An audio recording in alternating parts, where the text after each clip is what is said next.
question.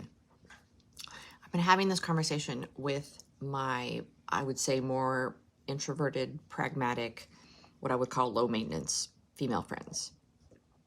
Okay. I'm gonna be honest. It's probably the only type of female friend I have, to be honest. I don't do well with like girly girls. Anywho, not the question. Exploring the conversation of, is it realistic to have the expectation of emotional availability, awareness, capacity from a male partner?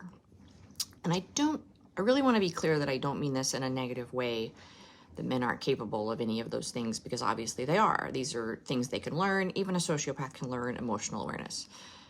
My question is based on the idea that we as an American society have failed men in several generations of teaching these things as children to men, to boys.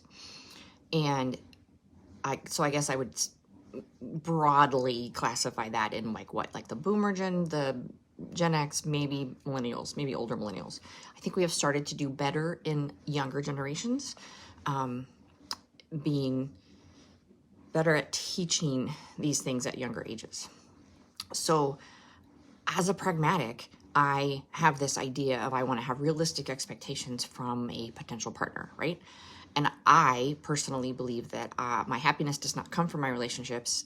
I'm in charge of my own happiness and my own health and my own emotional support, meaning that I get these things from my therapist or my female friends. Whoever in my life is my emotional support. And so I don't see that as a realistic expectation in a romantic relationship, assuming I'm dating men. So this has been a question that I've asked women who are in relationships. And like, I know their partners, right? We're friends, but I don't know how like their emotional awareness is. And it has been a mixed bag.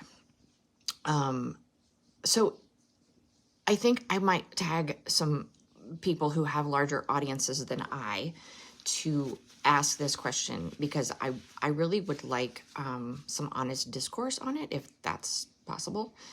And because this is something that I don't see as a realistic expectation of the men in the dating pool,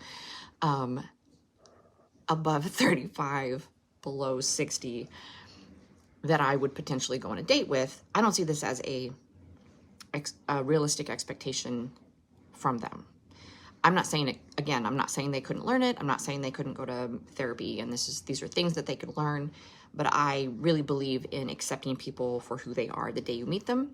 If this person does not have the qualities you want today, don't be with them, because there's no guarantee that they're ever going to change. They certainly don't have any motivation to change for you. I'm not saying they can't, but that's on them. They're the ones who decide when they change and why they change. And so if you meet somebody and you think, oh, I can change him, run. Abort mission. Do not approach. If you meet somebody and you think, yes, exactly the way they are today, I could spend the rest of my life with them, or at least the next 5 years, right? Because how long do relationships last anymore? Then yes, I will approach, right? That's worth the date. So is this a realistic expectation of that range of dateable male partners? Let me know.